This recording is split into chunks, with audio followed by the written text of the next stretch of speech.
Sejam todos muito bem-vindos. Este é o nosso projeto do Direito e Bioética do IARGS, Instituto dos Advogados do Rio Grande do Sul, em parceria com a Academia Brasileira de Filosofia.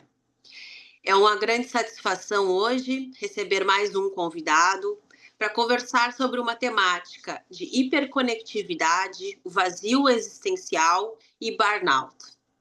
Para conversarmos conosco, hoje uma pessoa muito especial, que eu tenho muito carinho e admiração profissional, professor doutor Fischel Fernando Salazen. Não sei se pronunciei corretamente.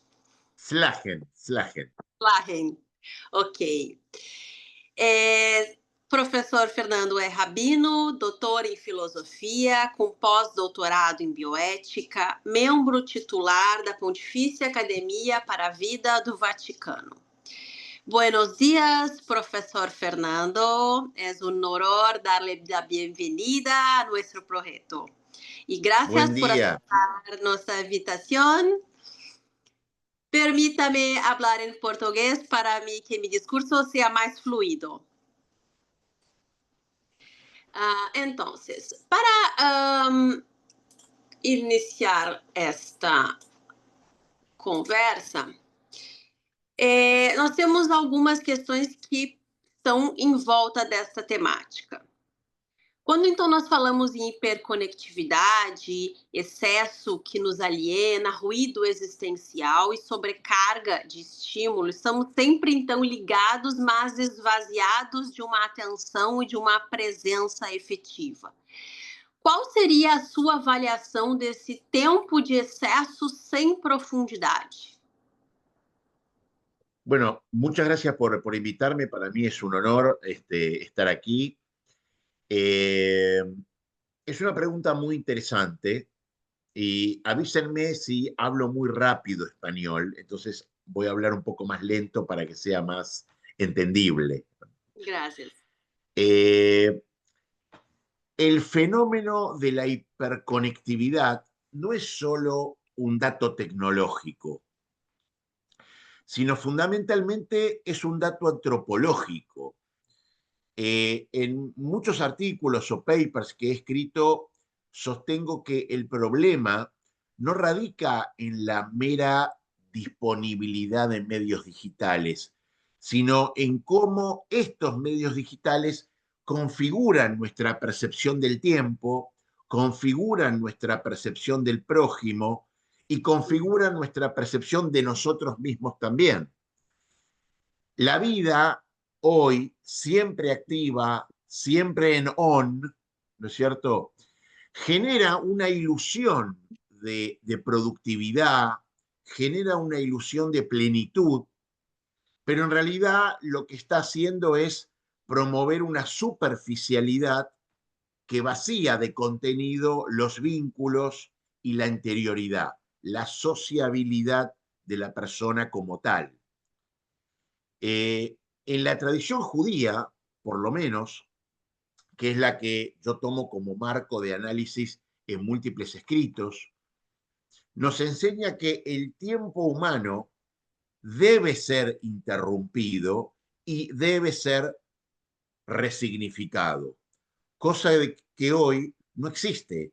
Hoy es todo el tiempo en línea, continuamente en línea y de forma ubicua, es decir, todo tiempo y en todo lugar. En el judaísmo no, el judaísmo nos enseña que el tiempo tiene que ser interrumpido y resignificado. Por ejemplo, el Shabbat, que no es una pausa utilitaria, es una suspensión del exceso, es un espacio donde se recupera la profundidad, se recupera la presencia, se recupera la conversación vis a vis, face to face, ¿no? La hiperconectividad, en cambio, borra esa posibilidad al convertirnos en seres disponibles las 24 horas y los 7 días de la semana, sin la distancia necesaria para la reflexión, para la interioridad y también para el silencio. Mi balance de este tiempo de excesos es, por lo tanto, profundamente crítico, ¿no? Hoy asistimos a una época donde la abundancia de datos, la abundancia de estímulos, no se traduce en sabiduría. Hay mucho dato, pero hay muy poca información. Hay muy poco procesamiento de ese dato, ¿no? Y se traduce en lo que Han Jonas o Jacques Ellul habían dicho, se traduce en alienación de la persona, alienación del individuo.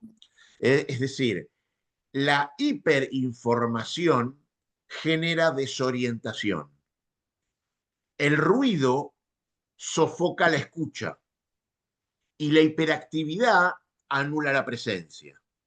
Son estas tres variables que destruyen hoy la individuación del hombre, de la persona. La hiperdataización, es decir, el exceso de datos, ¿no?, genera desorientación, fake news, etcétera, etcétera. El ruido con la sobreabundancia, por ejemplo, de opinólogos, sofoca la escucha, y la hiperactividad, que no se traduce en utilidad, solamente termina anulando la presencia. Este es el signo de un tiempo en que el tener, el poseer, suple al ser. Hay una suplencia del ontológico por lo habiente. Es decir, hoy no importa quién soy, importa cuántos seguidores tengo en una red social. Más aún, la cantidad de seguidores o la cantidad de likes que yo tengo configuran mi propia identidad, configuran mi propio ser. Y el ruido constante reemplaza la experiencia significativa. Miren, yo siempre pongo como, sí, podría decir como ejemplo, la Universidad de Oxford en el 2024, el año pasado. ¿Se entiende lo que estoy diciendo, no? ¿Se Sí, entiende? claro, sí, claro. Bien. En la Universidad de Oxford, el año pasado, cuando yo estuve haciendo mi postdoctorado, acuñó la expresión brain rot en inglés, que quiere decir podredumbre mental, reflejando precisamente los riesgos asociados a la vida virtual, al consumo excesivo de contenido digital trivial, poco desafiante para la mente, deteriorando cognitivamente al sujeto, al individuo, por la sobrecarga de información superficial.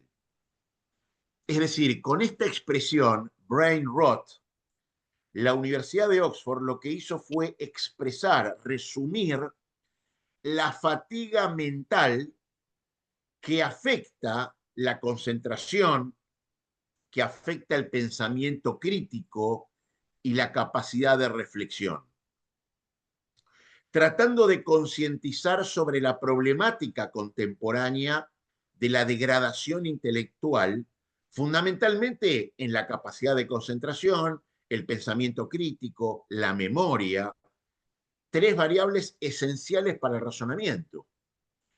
Este deterioro está inherentemente vinculado al uso excesivo de plataformas digitales y el consumo masivo de contenido superficial que se da en la hiperactividad, en la hiperconectividad.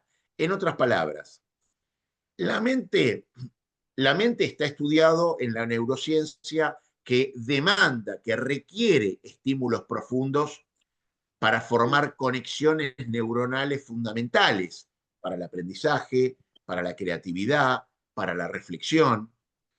y la exposición prolongada a contenidos banales bloquea estas rutas cognitivas y genera una suerte de discapacidad intelectual autoinfligida.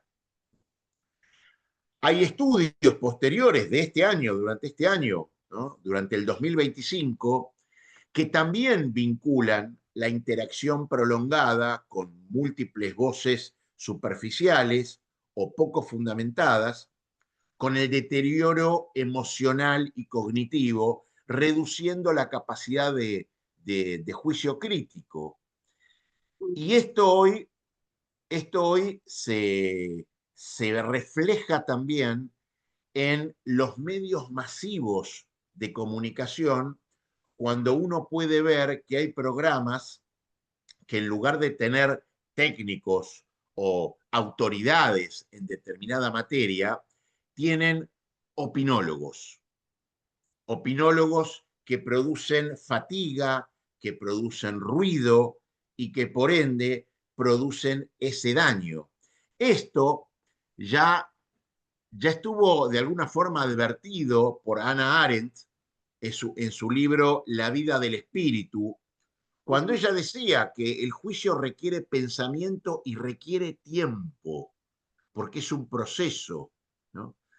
Dos bienes muy escasos hoy en nuestra superficialidad, en nuestra vida mediática, donde las reacciones tienen que ser inmediatas porque si no, no prevalecen.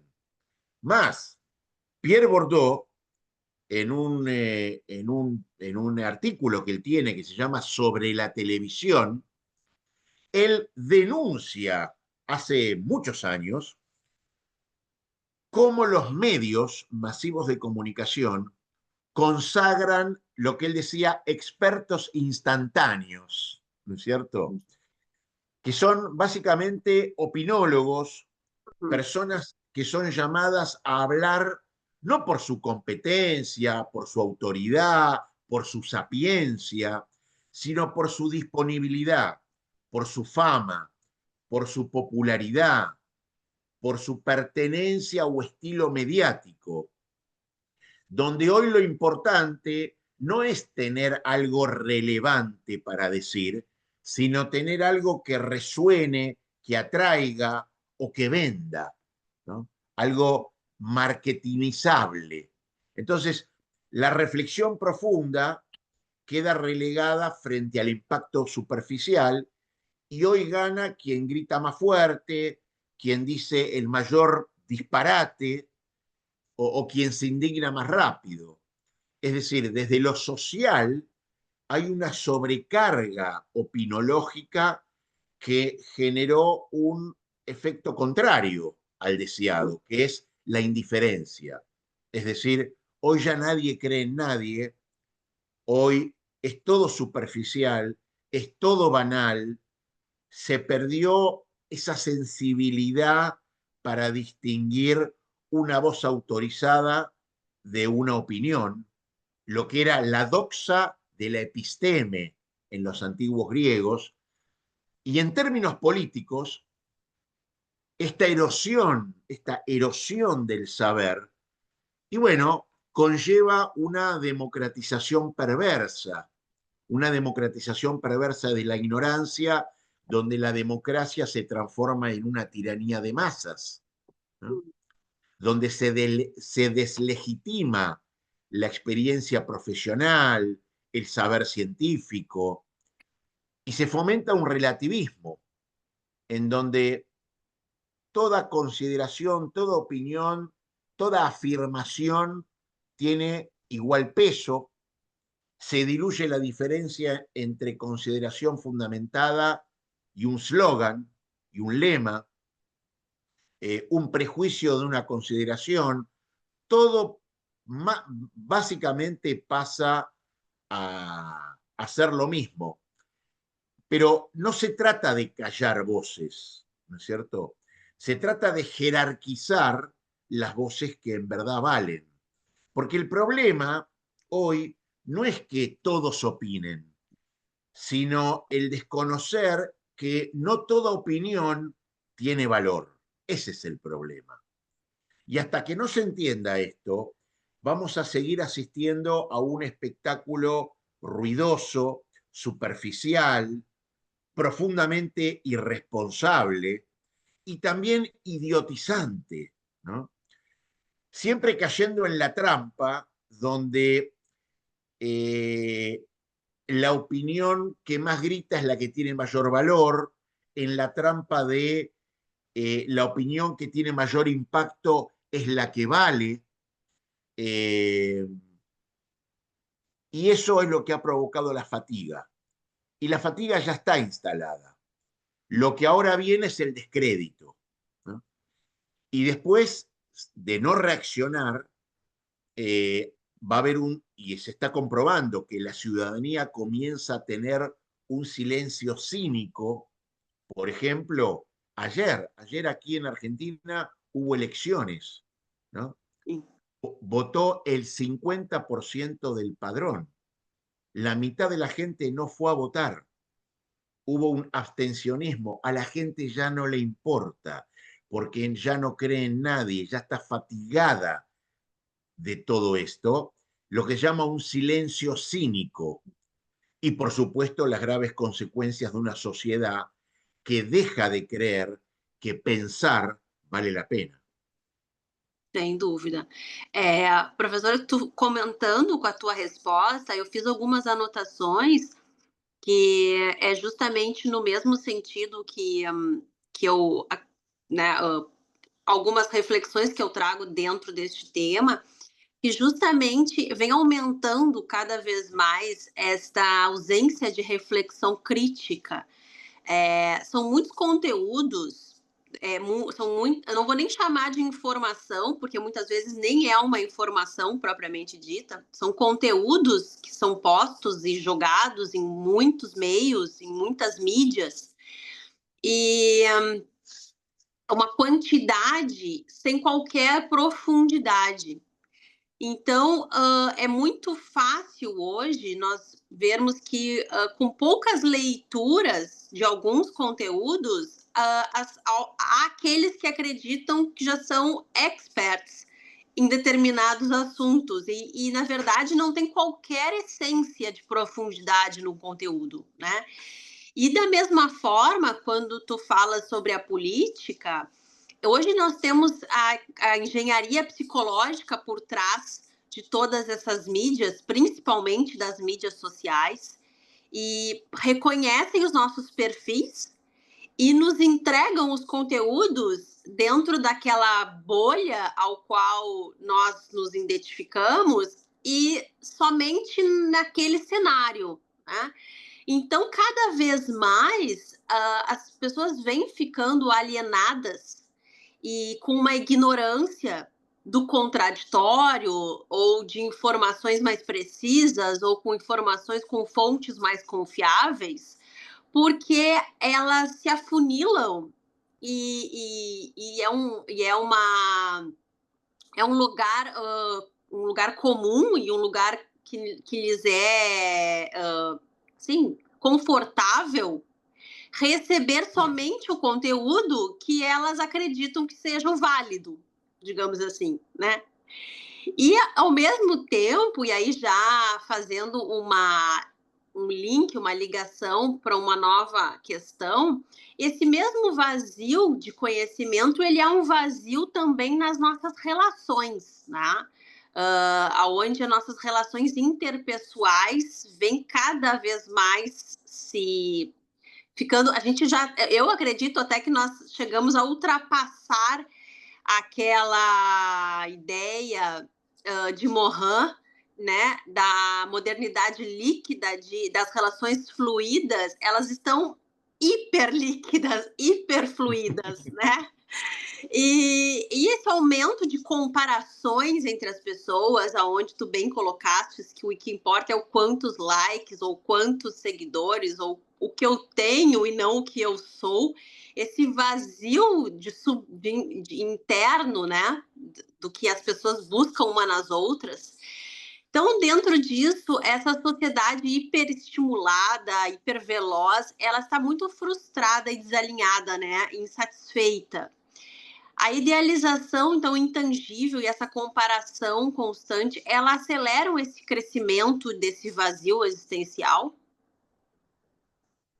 Sí, a ver, es una pregunta muy interesante y sus reflexiones son muy importantes porque desde lo educativo, desde lo cultural, cuando se naturaliza que cualquiera puede opinar con igual legitimidad sobre cuestiones técnicas, lo que se produce es que se debilita la importancia del saber como principio básico de la deliberación racional.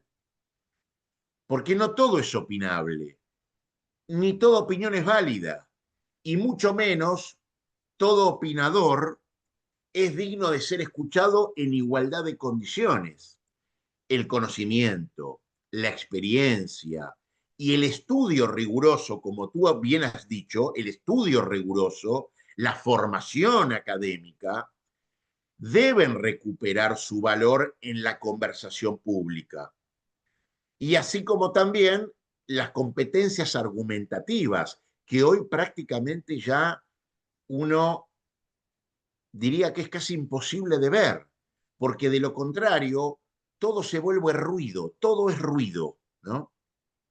Eh, desde lo, incluso, a ver, hoy se puede ver que en los esquemas de los medios de comunicación o de las redes, lo importante justamente no es lo relevante, es lo que se vende, ¿no es cierto? Entonces, eh, si yo tuviera que responder a esta segunda pregunta,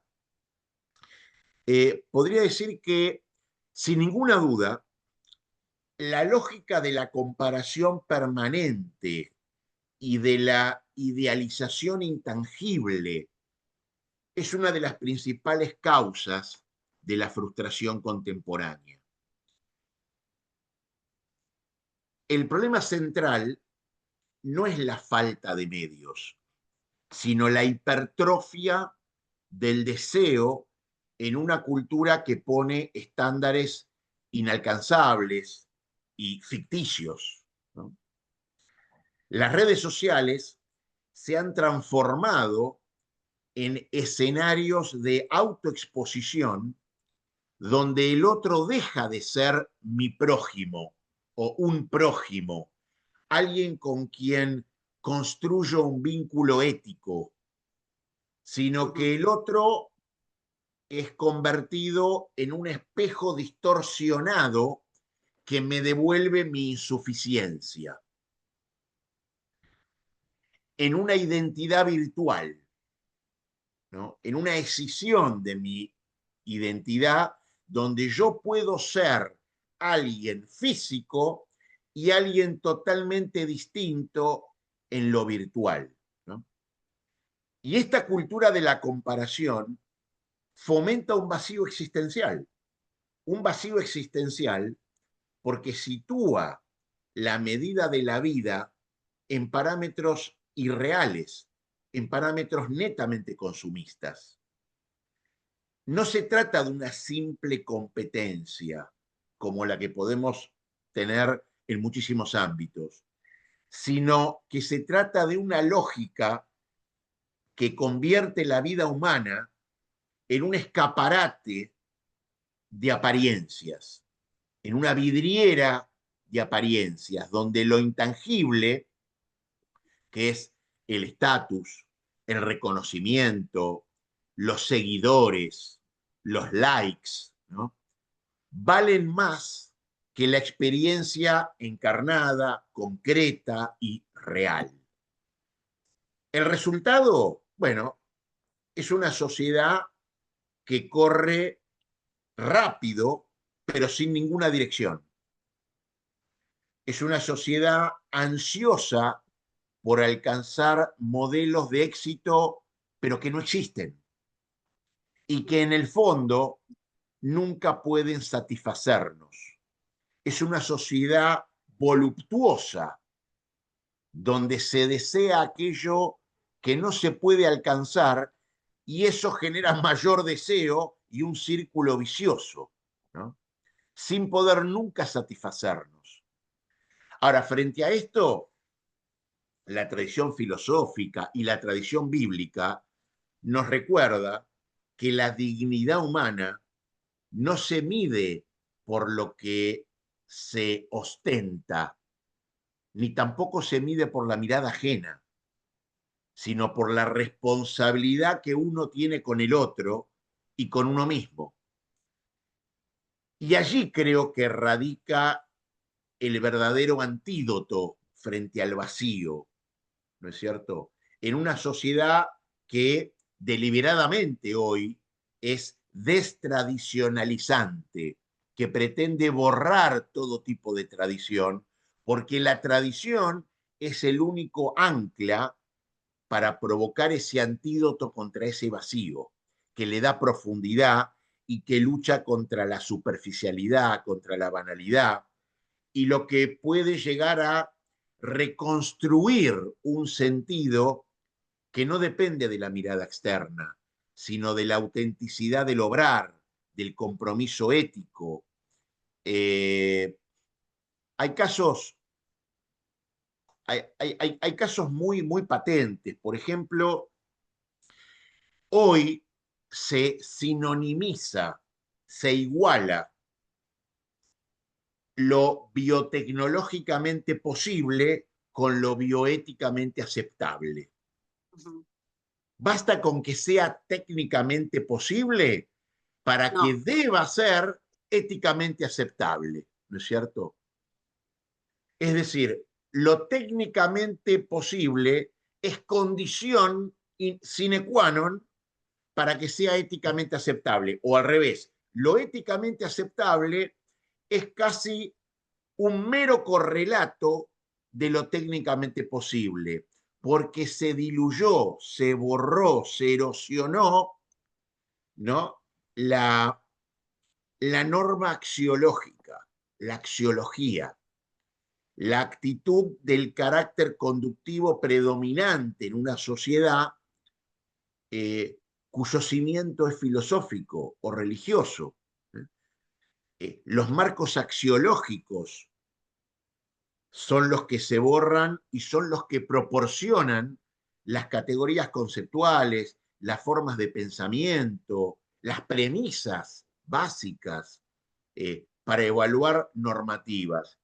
Y por eso hoy la religión, la tradición, eh, son denostadas, ¿no? En favor de un monolítico imperativo tecnocrático que lo que produce es básicamente un hombre desfondado, un hombre que no tiene fondo, un hombre desfondado en la tecnología, un hombre despojado de su tradición y que en términos prácticos deviene en el consumidor ideal. ¿Por qué? eso. Porque es un hombre esclavizado a su deseo como máxima, como imperativo categórico kantiano, eh, eh, a partir de lo cual construye su forma de ser, construye su deontología, instrumentándose a sí mismo y manipulándose en pos del cumplimiento netamente de su apetito desiderativo, de su deseo. Entonces, hoy, toda, toda evaluación, toda tesitura sistemática, en este caso de la ética, frente a un avance tecnológico, eh, se ha borrado, se ha erosionado. ¿Por qué? Porque se ha desfondado la base y el fundamento de la ética. Eh, y el hombre se encuentra en un círculo vicioso entre tecnología, consumo y mentalidad. ¿Por qué? Porque hoy el hombre está casi obligado, impelido a aceptar deberes y prohibiciones no en función de su ética, sino en función de lo que la tecnocracia le indica. Eh, Hoy el hombre está imposibilitado de conocer, de analizar metodológicamente, sistemáticamente, cuál es el límite en la utilización de la tecnología y la diferencia, como dije antes, entre lo éticamente aceptable y lo tecnológicamente posible. Y ahí ya vamos a caer en lo que es el transhumanismo, ¿no? que predica, que predica la mejora humana únicamente en la operatividad, pero no en la virtud. ¿No? La mejora continua del ser humano, que ya es un mandato bíblico, pero la mejora no en la operatividad, sino en su carácter, en las virtudes, en la arete que predicaban los griegos, en las virtudes dianoéticas, éticas, ¿no? Intelectuales. Es por eso que hoy el transhumanismo no refiere a ninguna virtud intelectual o ética, sino a una virtud operativa, a ver mejor, a hacer las cosas más rápido, ¿no? A superar los límites físicos, pero Uhum. nunca se refiere a superar o a mejorar las virtudes del hombre, porque para eso la técnica no sirve. Para eso lo que sirve es justamente la humanidad.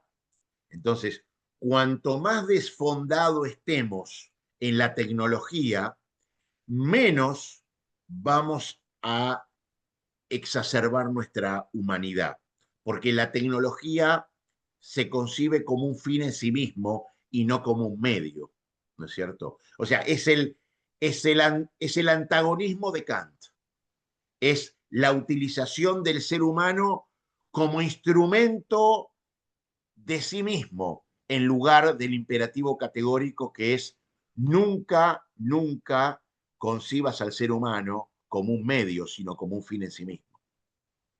Perfeito, perfeito. Incrível, assim, eu gosto muito de lhe ouvir e gosto muito sempre do seu trabalho. Essa sua fala que trouxe também essa discussão do biotecnológico e do aceitável, bioético aceitável, né? É uma discussão riquíssima, cada vez mais atual nos nossos dias.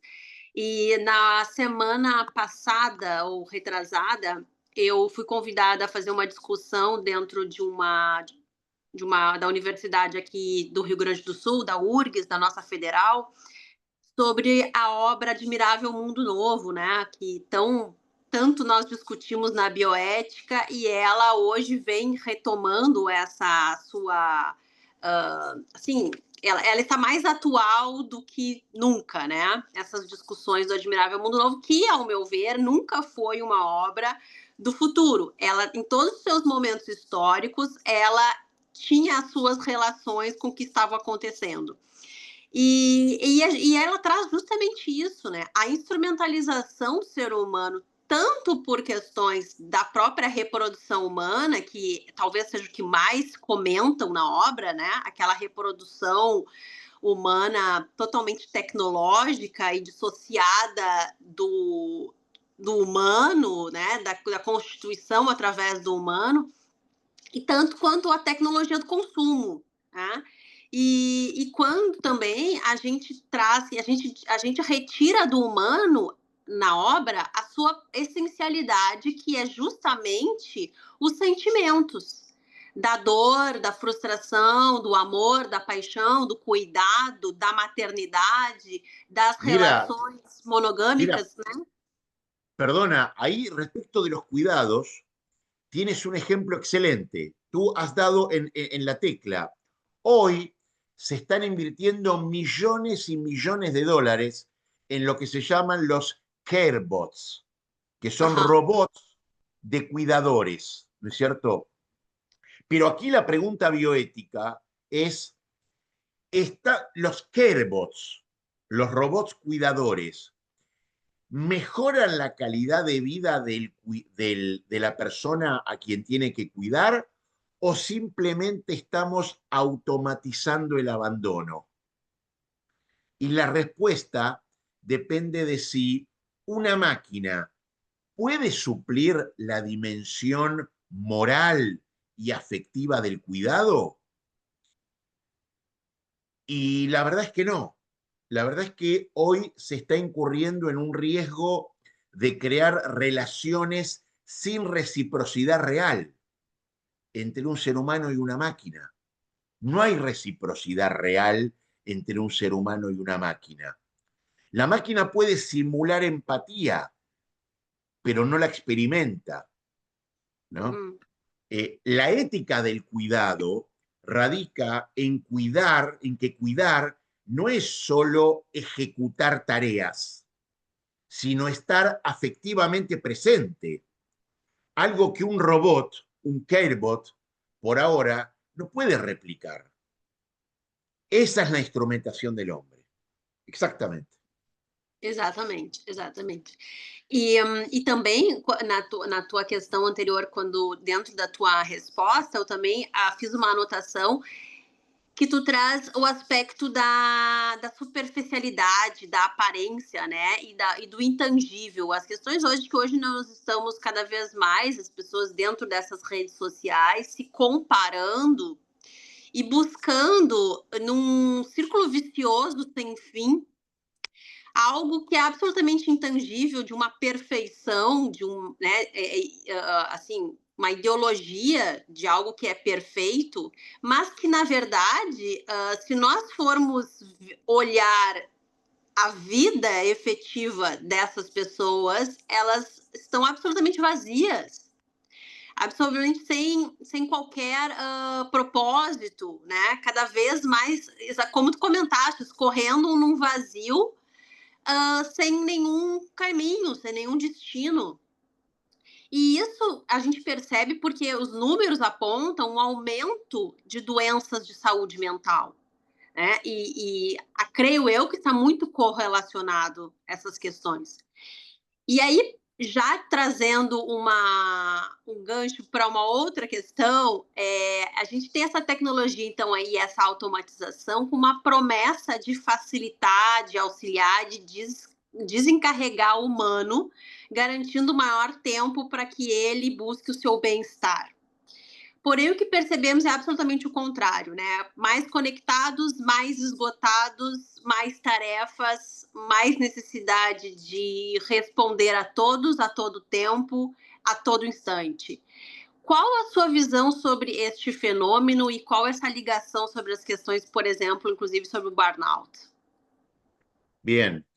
Este fenómeno, el fenómeno del burnout o el fenómeno de, de este estar más conectados, aunque también mucho más agotados cuando venía a reemplazarnos en tiempos y tareas para dejarnos más tiempo para un ocio de calidad. Este fenómeno constituye una de las grandes paradojas de nuestra época. Las tecnologías fueron concebidas para aligerar el peso de la vida cotidiana, para devolvernos tiempo, para devolvernos libertad. Sin embargo, lo que hoy ocurrió es que las mismas herramientas que deberían liberarnos nos esclavizan y nos esclavizan bajo nuevas formas, ¿no? Que es la disponibilidad permanente, la autoexplotación y la vigilancia constante. En mis diversos artículos, papers o incluso en los libros, yo también he señalado que el problema radica en la inversión de fines y de medios, ¿no? La técnica, en lugar de ser un instrumento al servicio de la vida, se ha transformado en un fin en sí mismo. Es decir, no buscamos la tecnología para vivir mejor, sino que terminamos viviendo para sostener el ritmo que la tecnología nos impone. Por eso, en lugar de mayor bienestar, lo que encontramos es justamente más fatiga. En tanto el ideal de eficiencia ha colonizado no solo el ámbito laboral, sino también el ámbito más íntimo y personal del ser humano, del individuo. Entonces, es por eso que el agotamiento actual no es únicamente físico, sino también es espiritual. ¿Por qué? Porque se trata también de que es un cansancio de no poder estar nunca desconectado. Es ese cansancio, el cansancio de nunca poder estar desconectado, de no tener un tiempo verdaderamente propio, de no poder encontrarnos en silencio con nosotros mismos, ni tampoco con los demás. Frente a esto, bueno, yo considero indispensable recuperar lo que denomino una ética del límite, una ética de la no delegación, ¿no? Retomar la capacidad de decir hasta aquí, retomar la capacidad de decir esto puedo, pero no lo quiero, retomar la capacidad del límite, de instaurar pausas, pausas que nos devuelvan nuestra humanidad, de resistir la compulsión a estar siempre disponibles, ¿no? Yo creo que solo así la tecnología puede ser lo que originalmente prometió, es decir, un medio para ampliar la libertad y no una cárcel, una prisión invisible que nos consume en una especie de espejismo de conectividad. Y es por eso que eh, uno podría decir, uno podría explicar por qué hoy la persona dice, estoy cansado, pero no sé por qué. Es una frase que se repite en todo rango etario, en toda actividad y transnacionalmente. Es decir, es una fatiga crónica, una fatiga difusa, persistente, y que no tiene que ver, es ajena al esfuerzo físico o mental tradicional de alguien que está en una sociedad determinada, sino que se convierte en una condición muy difícil de diagnosticar, pero que es imposible de ignorar. Nosotros podemos dormir, pero no estamos descansando. Nos detenemos, pero tampoco hallamos paz. Este es el síntoma más evidente de una civilización tecnocrática que ya está agotada. Y como dije antes, la promesa contemporánea que desde el comienzo fue incumplida, que era la automatización, la robotización, la tecnología, el avance del conocimiento, nos va a liberar del trabajo duro, otorgándonos más tiempo libre y un ocio de calidad, devino en otra cosa.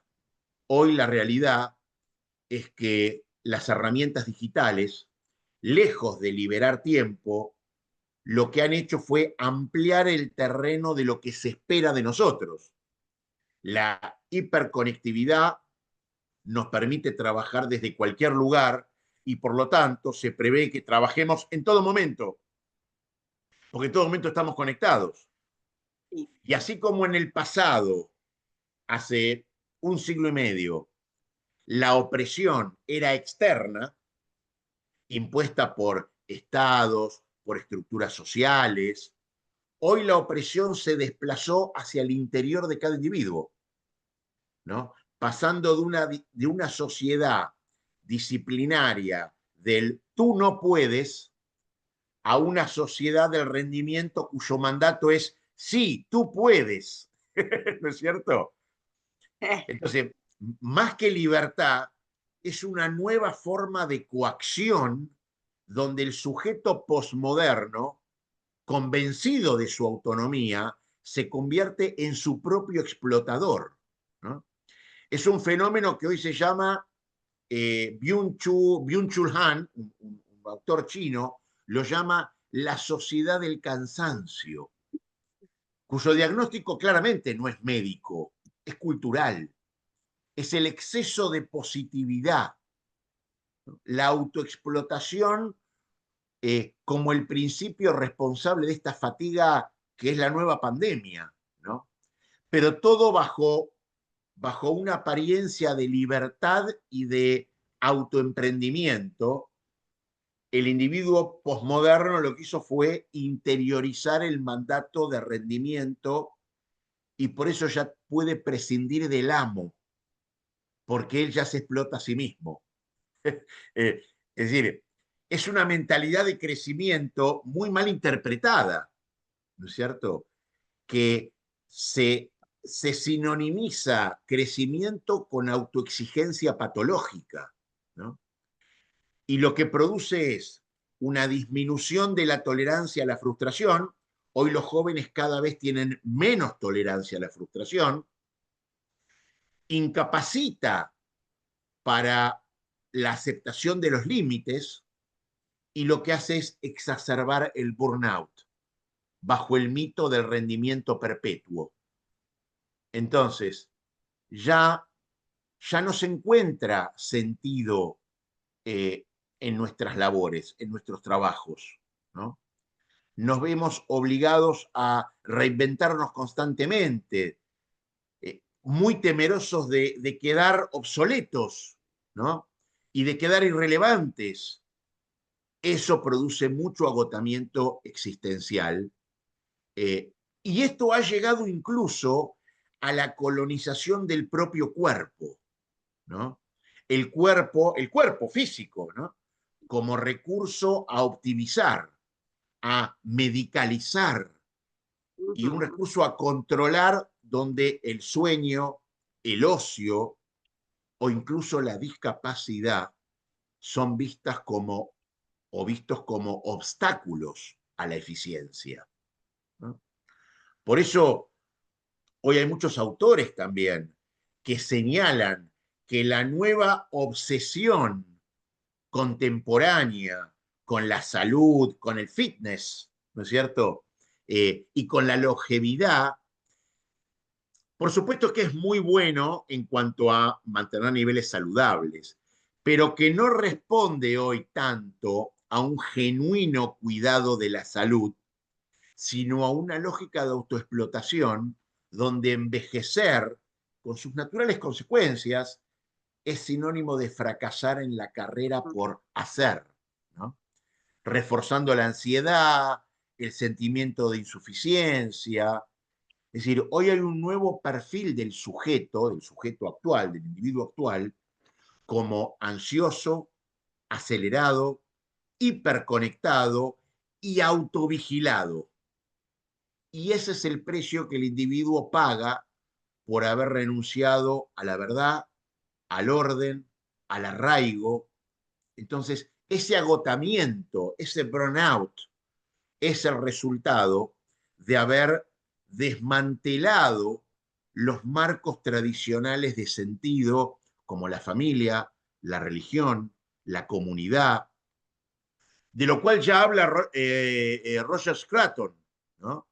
Describiendo la sustitución de la obediencia a lo sagrado por la sumisión a la moda, al deseo inmediato. Es una soledad ontológica la que hoy tiene, eh, la que hoy tiene el hombre por la propia virtualización de las relaciones, ¿no es cierto? Que ha debilitado absolutamente los lazos de solidaridad, de pertenencia, ¿no? Teniendo el rendimiento como la única variable de cuantía personal, de valor personal, ¿no? Su único marco de referencia o de pertenencia. Y por ello se aumenta el nivel de estrés y también de depresión, ¿no? La sensación de vacío. Eh, y esa es la trampa de la sociedad posmoderna que sin ofrecer libertad, o más bien ofreció libertad sin contenido, ofreció sabiduría sin virtud, sin pertenencia, sin límites, y en realidad lo que ofreció fue una profunda orfandad, que es lo que nosotros hoy vimos o que estamos viendo.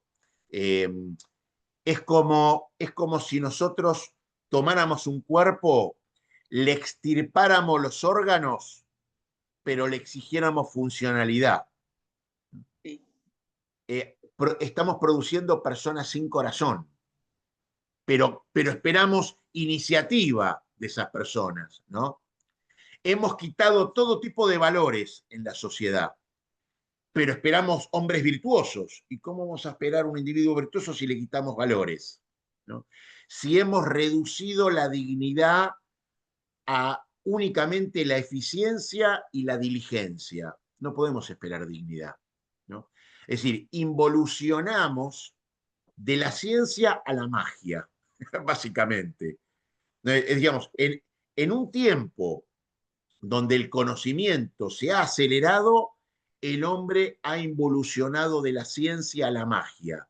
Es decir, retrocede o ha retrocedido del problema de cómo adaptar el alma a la realidad, cuya solución fue el conocimiento, ha involucionado, ha retrocedido a que el problema sea adaptar la realidad a los deseos del hombre, cuya solución es una técnica, sin importar cuán impía sea.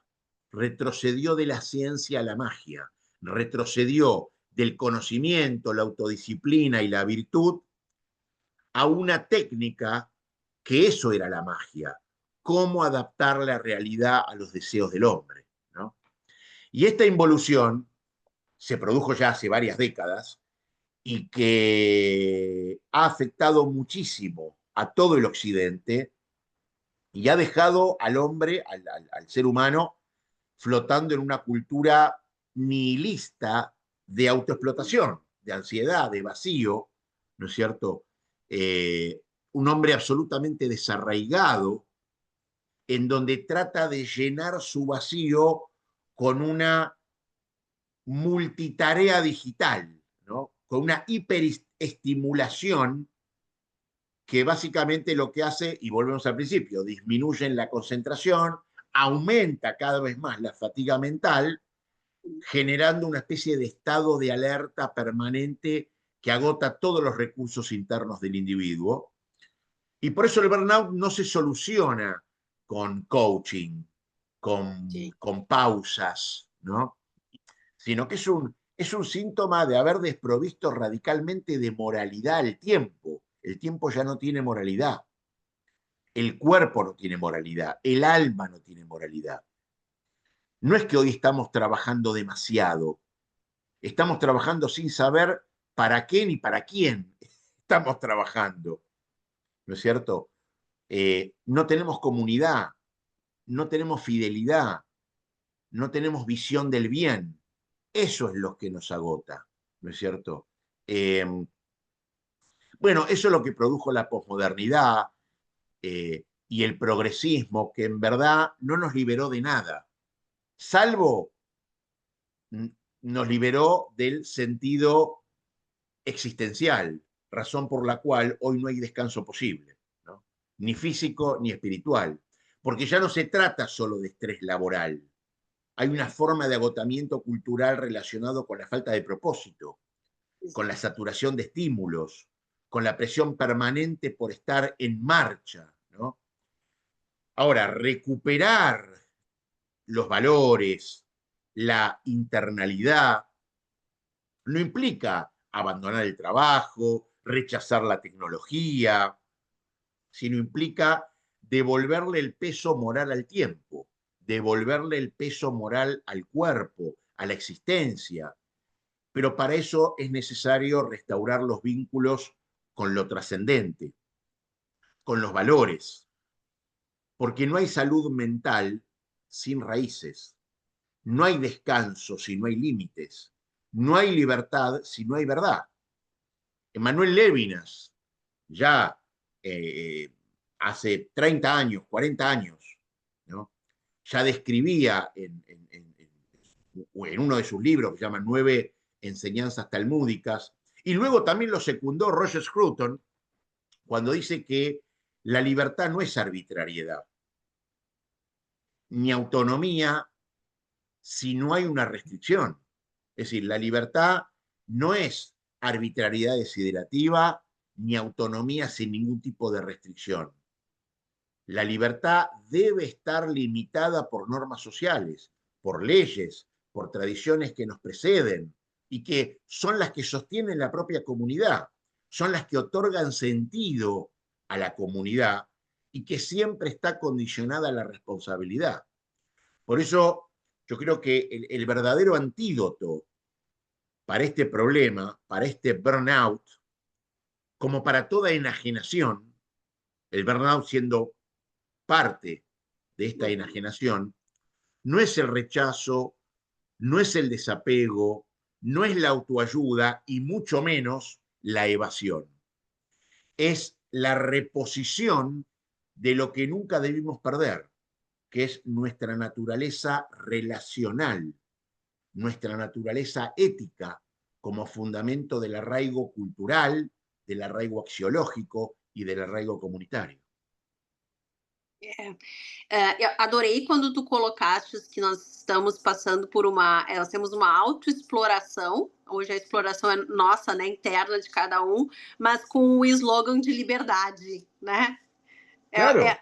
é perfeito, é exatamente isso. E sabes que o que me preocupa muito nisso tudo é com as crianças e os jovens, porque hoje nós, que ainda somos de uma geração analógica, que nós conseguimos nos dar conta muitas vezes. Alguns não, mas nós podemos parar, pensar, analisar, identificar. E nós tivemos uma experiência distinta, né? A experiência humana foi diferente.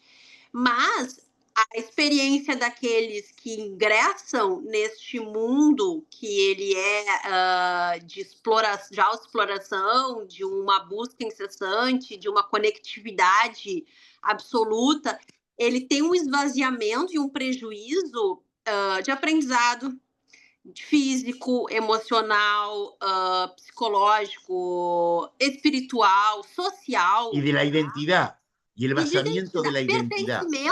pertencimento, que é fundamental, o senso de Exacto. pertencimento, e mais, pertencimento até em relação às questões históricas da sua cultura, do seu povo, das suas raízes, aquela convivência com os seus antepassados, com os mais velhos, né, das suas famílias, aqueles momentos das histórias serem transmitidas, a cultura, a culinária, os sabores, os cheiros, isso vem cada vez mais ficando raro, né?